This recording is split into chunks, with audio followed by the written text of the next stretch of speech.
जय हिंद साथियों, स्वागत है आप सभी का एक और नई इंपॉर्टेंट वीडियो में। तो अगर आप एक बुजुर्ग हैं या आपके आस पड़ोस कोई ऐसा बुजुर्ग व्यक्ति है जो 60 की एज को क्रॉस कर चुका है और उसे दुर्व्यवहार का सामना करना पड़ रहा है अपने घर में, तो उसके साथ इस वीडियो को जरूर शेयर करिए, क्योंकि आज की वीडियो में आपको 3 ऐसे ब्रह्मास्त्र बताने वाले हैं जो कि आपके बहुत ही ज़्यादा काम आ सकते हैं। तो चलिए सबसे पहले अपनी वीडियो को स्टार्ट कर लेते हैं और कौन से हैं वो 3 ऐसे ब्रह्मास्त्र जो आप सभी को जानना बेहद ज़रूरी है वो हम आपको समझाते हैं। तो यहाँ पर आप लोग को लेकर के आ चुके हैं यहाँ पर इनकी ऑफिशियल वेबसाइट पर, और यहाँ पर देखिए क्लियर शब्दों में लिखा है सीनियर एक्ट का महत्व। आखिर ये सीनियर सिटीजन एक्ट 2007 है क्या? तो सीनियर सिटीजन एक्ट 2007 एक बहुत ही महत्वपूर्ण कानून है। यह कानून बुजुर्गों को वित्तीय सुरक्षा, कल्याण और सुरक्षा प्रदान कराता है। यह कानून सुनिश्चित करता है कि बुजुर्गों को सम्मान और सुरक्षा मिले जिसके वे हकदार हैं। आज के समय में जब कई बुजुर्ग उपेक्षा और दुर्व्यवहार का शिकार हो रहे हैं, तो यह कानून के लिए और भी महत्वपूर्ण हो जाता है। यह कानून बुजुर्गों को यह संदेश देता है कि वे अकेले नहीं हैं, सरकार उनकी देखभाल करती है। यह कानून समाज को यह भी संदेश देता है कि बुजुर्गों का सम्मान करना और उनकी देखभाल करना महत्वपूर्ण है। यह कानून समाज को यह याद दिलाता है कि बुजुर्ग हमारे समाज का एक महत्वपूर्ण हिस्सा है और हमें उन्हें हर संभव सहायता प्रदान करनी चाहिए। तो चलिए यहाँ पर हम लोग बात करने वाले हैं इसके ओवरव्यू के बारे में, और ये भी आपको बताएंगे कि सीनियर सिटीजन एक्ट के तहत आपको कौन कौन से अधिकार मिले हुए हैं। एंड अगर आपको लगता है कि आपको जो अधिकार मिले हुए हैं वो उनका उल्लंघन किया जा रहा है किसी व्यक्ति के द्वारा, तो आप उसकी शिकायत कैसे कहाँ पर कर पाओगे। तो चलिए यहाँ पर आप लोग को हम बता देते हैं सीनियर सिटीजन एक्ट के मुख्य उद्देश्य क्या क्या हैं। तो सीनियर सिटीजन एक्ट 2007 के कई मुख्य उद्देश्य हैं। इनमें से कुछ महत्वपूर्ण उद्देश्य निम्नलिखित हैं। पहला, बुजुर्गों को वित्तीय सुरक्षा प्रदान करना, यानी ये सुनिश्चित करना कि जो बुजुर्ग व्यक्ति है उसके पास खाने पीने की कमी ना हो, उसके पास आवास हो और भी कई तरह की सुविधाएं उसको मिलें। बुजुर्गों के कल्याण को बढ़ावा देना, बुजुर्गों को दुर्व्यवहार और उपेक्षा से बचाना, यानी किसी भी तरह का उनके साथ दुर्व्यवहार ना हो, ये गवर्नमेंट की जिम्मेदारी है कि अगर ऐसे किसी बुजुर्ग के साथ दुर्व्यवहार होता है तो उसकी कंप्लेन होगी और उस पर कानूनी कार्रवाई करी जाएगी जो भी व्यक्ति ये बुजुर्गों का सम्मान नहीं करता है। यह सुनिश्चित करना कि बुजुर्गों को सम्मान और सुरक्षा मिल सके जिसके वे असल में हकदार हैं। माता पिता और वरिष्ठ नागरिकों के लिए मासिक भरण पोषण का दावा करने के लिए एक सस्ती और त्वरित प्रक्रिया प्रदान करना। बच्चों को अपने माता पिता, दादा दादी और वरिष्ठ नागरिकों के रिश्तेदारों को बनाए रखने के लिए बाध्य करना। उसके बाद नेक्स्ट यहाँ पर आप लोग पढ़ पाओगे इसके लिए और क्या लिखा हुआ है। वृद्ध व्यक्तियों के जीवन और संपत्ति की रक्षा के लिए प्रावधान करना, यानी बुजुर्ग व्यक्तियों के लिए इसमें बहुत ही ज़्यादा फायदा रहने वाला है। जरूरतमंद वरिष्ठ नागरिकों और माता पिता को भरण पोषण प्रदान करने के लिए वृद्धाश्रमों की स्थापना करना। यह अधिनियम इन उद्देश्यों को प्राप्त करने के लिए कई प्रावधान करता है कि जैसे कि बच्चों और उत्तराधिकारियों के लिए अपने माता पिता और दादा दादी को मासिक भत्ता प्रदान करना अनिवार्य है, और बुजुर्गों के लिए वृद्धाश्रमों की स्थापना करना, यानी सरकार समय समय पर बुजुर्गों के लिए वृद्धाश्रम भी स्थापित करती रहती है। अगर आपके साथ ऐसा कोई दुर्व्यवहार होता है तो आप वहाँ पर जाकर आसानी से फ्री ऑफ कॉस्ट में जब तक चाहो तब तक रह सकते हो। तो यहाँ पर हम बात करेंगे सीनियर सिटीजन एक्ट के तहत जो आपको अधिकार मिले हैं वो कौन कौन से हैं जिनको आपको जानना जरूरी है, तो उनको एक बार समझ लीजिए। तो पहला आता है भरण पोषण का अधिकार।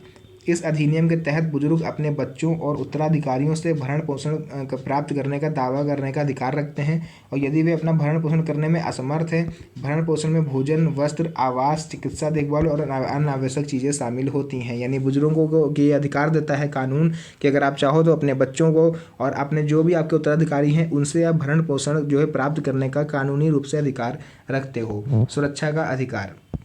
इस अधिनियम के तहत बुजुर्ग दुर्व्यवहार, उपेक्षा और परित्याग से सुरक्षा का अधिकार रखते हैं, यानी वो ये सुनिश्चित करें कि उनको आगे चल के घर से ना निकाला जाए, ये उनकी सुरक्षा का अधिकार है। तो अगर आपके साथ भी ऐसा होता है, आपको घर से निकाल दिया जाता है, बुजुर्ग हो आप, तो आप इसके लिए कानूनी रूप से दावा कर सकते हो। यदि कोई व्यक्ति किसी बुजुर्ग के साथ दुर्व्यवहार करता है तो उसे जेल या जुर्माना भी इसके लिए हो सकता है। बात करें यहाँ पर संपत्ति का अधिकार। तो संपत्ति का अधिकार क्या कहता है? इस अधिनियम के तहत बुजुर्ग अपनी संपत्ति का मालिक होने और उसका प्रबंधन करने का अधिकार रखते हैं। यदि कोई व्यक्ति किसी बुजुर्ग की संपत्ति को हड़पने की कोशिश करता है तो यह कानून द्वारा दंडित किया जाएगा। स्वास्थ्य देखभाल का अधिकार। इस अधिनियम के तहत बुजुर्ग गुणवत्तापूर्ण स्वास्थ्य देखभाल प्राप्त करने का अधिकार रखते हैं। सरकार बुजुर्गों के लिए स्वास्थ्य शिविरों और अन्य स्वास्थ्य कार्यक्रमों का आयोजन समय समय पर करती रहती है। वृद्धाश्रमों में रहने का अधिकार, यानी इस अधिनियम के तहत बुजुर्ग वृद्धाश्रमों में रहने का अधिकार रखते हैं। यदि वे अकेले रहने में असमर्थ हैं तो वृद्धाश्रमों में बुजुर्गों को भोजन, आवास, चिकित्सा देखभाल और अन्य आवश्यक चीज़ें जो है वो गवर्नमेंट प्रदान करती है, बिल्कुल फ्री ऑफ कॉस्ट। नेक्स्ट हम लोग यहाँ पर देखिए बात करेंगे ये अधिकार सुनिश्चित करते हैं कि बुजुर्गों को एक सम्मानजनक जीवन जीने का अधिकार मिले। तो चलिए हम लोग मेन चीज़ पर आते हैं कि अगर आपको लगता है कि आपके अधिकारों का उल्लंघन हो रहा है तो आप उसके लिए कैसे और कहां पर शिकायत करोगे। तो सीनियर सिटीजन एक्ट के तहत शिकायत कैसे दर्ज करें। तो यदि किसी बुजुर्ग को लगता है कि उसके अधिकारों का उल्लंघन हो रहा है तो वह सीनियर सिटीजन एक्ट 2007 के तहत शिकायत दर्ज करा सकता है।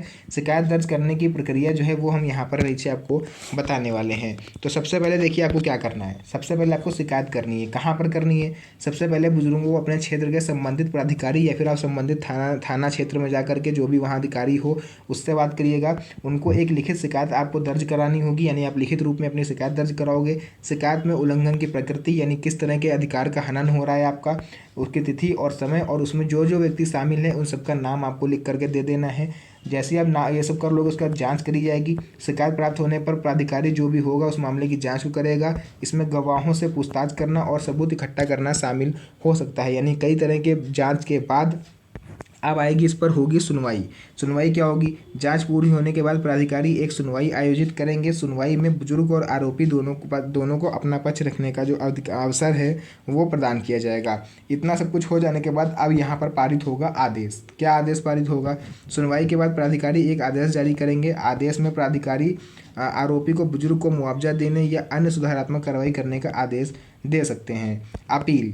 यदि बुजुर्ग प्राधिकारी के आदेश से संतुष्ट नहीं है, यानी इतना सब कुछ हो जाने के बाद अगर आप उस प्राधिकारी की जो कार्रवाई करता है, जो आदेश देता है, जो फैसला सुनाता है, अगर आप उससे संतुष्ट नहीं हो, आपको लगता है कि आपके साथ इसमें कोई धोखा हुआ है एंड आपके अधिकारों का इसने जो है समुचित ध्यान नहीं रखा, तो आप इसके लिए हाई कोर्ट में जाकर के अपील कर सकते हो। तो ये जो चीज़ें हैं ये सब आपको ध्यान रखनी है और यह प्रक्रिया जो है ये सुनिश्चित करती है कि बुजुर्गों की शिकायतों को गंभीरता से लिया जाए और उन्हें समय पर न्याय मिल सके। तो अगर आप भी एक बुजुर्ग हो तो हो सकता है भविष्य में आपको इसका यूज़ हो एंड आपके आस पड़ोस अगर कोई ऐसा व्यक्ति है जिसको आपको लगता है कि उसके अधिकारों का उल्लंघन हो रहा है तो आप उसके साथ इस वीडियो को ज़रूर से शेयर करिएगा ताकि उसको अपने अधिकारों के बारे में पता चल सके और वो इसके लिए जागरूक हो सके। तो फिलहाल के लिए अगर आप चाहते हो कि ऐसी नई वीडियोज़ आप लोग को परमानेंट मिलती रहें, ऐसी अपडेटेड वीडियोज़ आप तक पहुँचती रहें, तो चैनल को सब्सक्राइब कर लीजिएगा क्योंकि ऐसी इंपॉर्टेंट वीडियोस मैं आप लोग के लिए बनाता रहता हूं। तो मिलते हैं आप सभी से नेक्स्ट वीडियो में एक और अच्छी इंटरेस्टिंग मज़ेदार वीडियो के साथ। तब तक के लिए धन्यवाद।